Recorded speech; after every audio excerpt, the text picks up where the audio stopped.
वज़ीर आज़म इससे पहले भी इस बात का इंदिया दे चुके हैं। उन्होंने कहा कि आने वाला जो वक्त है पाकिस्तान के लिए वो बहुत ही खुशाइन है और अगले 3 से 5 साल के अंदर 30 बिलियन टू 35 बिलियन डॉलर की हम ज़राअत के अंदर तरक्की करने जा रहे हैं। जो तो मेरे एक बहुत ही अच्छे दोस्त हैं, जर्नलिस्ट हैं, उन्होंने अपना नाम जाहिर करने से मुझे मना किया। तो मैंने जब उनसे ये पूछा, मैंने कहा यार ये जो बात हो रही है, ये जो कल फंक्शन हुआ है, इसके अंदर जो ये ऐलान किए गए हैं, ये तो बड़ी खुशाइन बात है और पाकिस्तान के लिए ऐसा हो जाए तो और क्या चाहिए। तो उन्होंने जो जवाब दिया वो ज़रा पंजाबी में था। उन्होंने कहा बस एन जी है जिस तरह खुसरियाँ का आरमुंडा हो जाए, यानी कि अब आप समझ जाएंगे कि वो क्या कहना चाह रहे थे। ये जो बात की जा रही है, जो ख्वाब देखा जा रहा है, यानी पिछले 30 साल अगर आप दिखा लें तो 30 साल में हम 5 बिलियन डॉलर की भी जो है वो बढ़ोतरी नहीं कर सके अपने सिस्टम के अंदर। अब एक शख्स जिसके ऊपर 16 अरब रुपए का जो है वो मनी लॉन्ड्रिंग का केस हो और उसका बेटा जो है वो मुल्क से भागा हुआ हो, फिर वो स्पेशल त्यारे में आ भी जाए और उसको एक क्लीन चिट मिल जाती है। दूसरी तरफ उसी मुल्क के अंदर एक जो पॉपुलर लीडर है जिसका नाम इमरान खान है, उसके ऊपर आप 200 से ज़्यादा केस करके और केसों पे केस करते जा रहे हैं। तो फिर ऐसे हालात में इस तरह का जो सिनेरियो है वो एक शेख चिल्ली वाली बात लगती है। और अस्सलाम के नाज़रीन, लंदन से मैं हूं अमजद चौधरी। आप देख रहे हैं मेरा यूट्यूब और फेसबुक चैनल। अगर आपको हमारे तज्ज़िये और ख़बरें अच्छी लगती हैं तो सब्सक्राइब कर लें और लाइक भी कर दें। नाज़रीन, कल इस्लामाबाद के अंदर एक फंक्शन हुआ ऐसा जिसके अंदर वज़ीर आज़म भी मौजूद थे और हमारे इस्टेब्लिशमेंट के जो लोग हैं वो भी मौजूद थे। और वज़ीर आज़म ने वहाँ पे एक बड़ी ही पॉजिटिव, एक बहुत ही जिसे कहते हैं कि प्रोग्रेसिव किस्म की तकरीर की, जिसके बाद वहाँ पे बड़े नारे वारे भी लगे। और वज़ीर आज़म इससे पहले भी इस बात का इंदिया दे चुके हैं, गो कि वो अब जाने वाले हैं, लेकिन उन्होंने कहा कि आने वाला जो वक्त है पाकिस्तान के लिए वो बहुत ही खुशाइन है और अगले 3 से 5 साल के अंदर 30 बिलियन टू 35 बिलियन डॉलर की हम ज़राअत के अंदर तरक्की करने जा रहे हैं। नाज़रीन, ये बड़ी खुशाइन बात है। हम एक ज़रई मुल्क हैं और ऐसा पॉसिबल है क्योंकि आप अगर इज़राइल को देखें और आप चाइना को देखें तो उन्होंने इस फील्ड के अंदर बहुत ही जिसे कहते हैं तेज़ी से तरक्की की है। और इज़राइल तो एक छोटा सा मुल्क है और वो बहुत बड़ी पैदावार जो है वो ज़राअत के अंदर और फूड के अंदर जो है वो ख़ुद कफ़ील हो चुका है, बल्कि बहुत ज़्यादा वो जो है वो एक्सपोर्ट भी करता है चीज़ों को। तो ये चीज़ें जो हैं वो पॉसिबल हैं, लेकिन देखना यहाँ पे ये है कि क्या हमारा मुल्क, हमारा इस वक्त का जो सिस्टम है, जो मुल्की हालात हैं और जो एक सिनेरियो है इंटरनेशनली, हमें लोग कहाँ पे रखते हैं, कहाँ पे देखते हैं, क्या ये पॉसिबल है?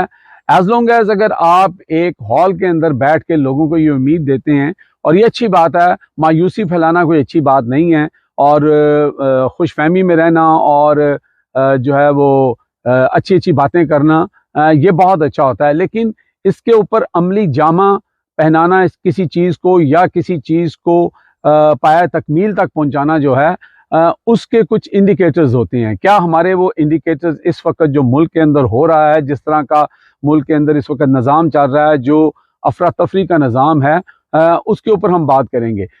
ये मैं फिर वही बात आ जाती है कि मैं नेगेटिविटी नहीं फैला रहा, मैं सिर्फ आपको ये बता रहा हूँ कि जो गैलप का अभी रिसेंट सर्वे हुआ है उसके अंदर जब हर 5 लोगों को जब पूछा गया तो 5 में से 4 ने ये कहा कि वो पाकिस्तान की डायरेक्शन से मुतमईन नहीं हैं। इसका मतलब ये है कि आज से 16-17 महीने पहले जहाँ पे इमरान खान से ये हुकूमत छीनी गई थी या रजीम चेंज हुई थी, उसके बाद से अब तक ये जो वज़ीर आज़म साहब आए हुए हैं, जिनके अपने केसेस माफ़ हो गए, जिनके अपने बेटे जो हैं वो कल ही लॉन्ड्री से धुल के और वज़ीर आज़म साहब खुद भी जो हैं वो पाक साफ हो चुके हैं, क्या वो इतनी इस बात की कैपेबिलिटी रखते हैं? या उनके साथ जो लोग खड़े हुए थे जो कह रहे हैं कि हम इसके ऊपर मावनत करेंगे, इसके ऊपर हम अपनी एक्सपर्टीज़ जो है वो देंगे, क्या उनकी एक्सपर्टीज़ जो है वो इस काबिल है? या ये जो ख्वाब या ये जो एक नज़रिया या ये जो एक बात की जा रही है कि हम ज़राअत के शोबे में एक तूफ़ान बर्पा कर देंगे, तो इसके ऊपर बात करना बड़ी ज़रूरी है। तो मेरे एक बहुत ही अच्छे दोस्त हैं, जर्नलिस्ट हैं, उन्होंने अपना नाम ज़ाहिर करने से मुझे मना किया। तो मैंने जब उनसे ये पूछा, मैंने कहा यार ये जो बात हो रही है, ये जो कल फंक्शन हुआ है, इसके अंदर जो ये ऐलान किए गए हैं, ये तो बड़ी खुशाइन बात है और पाकिस्तान के लिए ऐसा हो जाए तो और क्या चाहिए। ओवरसीज़ पाकिस्तानी तकरीबन 32 बिलियन भेजते हैं, बाकी हम दीगर शोबों के अंदर अगर हम तरक्की कर जाएँ और फिर ये जो अब प्लान आ रहा है, अगर ये पाया तकमील तक पहुँच जाता है तो पाकिस्तान तो काफ़ी हद तक खुद कफील हो सकता है। तो उन्होंने जो जवाब दिया वो ज़रा पंजाबी में था। उन्होंने कहा बस इंज ही है जिस तरह खुसरियाँ का मुंडा हो जाए, यानी कि अब आप समझ जाएंगे कि वो क्या कहना चाह रहे थे। बहरहाल मैं फिर वही कहता हूँ कि हमें जो है वो अगर कोई खुशफहमी रखना अच्छी बात है, गलत फहमी नहीं रखनी चाहिए। गलत फहमी दो तरह की होती है। एक तो ये है कि हमने देखना ये है, जो मैं पहले बयान कर चुका हूँ, कि हमारी ग्राउंड ऐसी है, हमारे स्टेप्स ऐसे हैं कि ये जो बात की जा रही है ये मुमकिन है। लेकिन क्या इस वक्त जो हो रहा है मुल्क के अंदर पकड़ धकड़, चादर दीवारी का मामला पूरे इंटरनेशनल मीडिया के ऊपर, हमारा जो इस वक्त जुडिशल जो हमारे हालात हैं वो किधर जा रहे हैं, और कौम इतनी ज़्यादा जो है वो अपना डिस्टर्ब है, लोग कश्तियों में डूब डूब कर मर रहे हैं और मुल्क के अंदर हर नौजवान जो है मुल्क से बाहर भागना चाहता है। तो फिर ऐसे हालात के अंदर हम इतनी बड़ी जो छलांग लगाने जा रहे हैं या जिसका हमने इरादा किया है, उसमें कितनी पॉसिबिलिटी है कि हम कामयाब हो सकेंगे।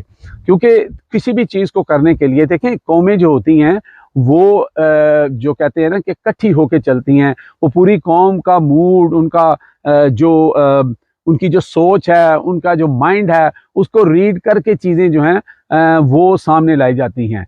तो इस वक्त और दूसरी इससे एक और बड़ी बात यह है कि ये जो बात की जा रही है, जो ख्वाब देखा जा रहा है, यानी पिछले 30 साल अगर आप दिखा लें तो 30 साल में हम $5 बिलियन की भी जो है वो बढ़ोतरी नहीं कर सके अपने सिस्टम के अंदर। अपने जो हमारा जो भी हम पैसा इकट्ठा करते हैं, जो हमारी GDP है, तो जब हम पिछले 30 साल से इन्हीं शक्लों के साथ अगर कुछ नहीं कर सके, तो आइंदा कौन सा ऐसा मौजज़ा होने वाला है और कौन से ऐसे हालात बदलने वाले हैं और कौन से ऐसे लोग, कौम और सोच जो है वो एकदम से अचानक लोगों के अंदर जो है वो घुस जाएगी, जिसके बाद ये चीज़ें मुमकिन हो सकेंगी।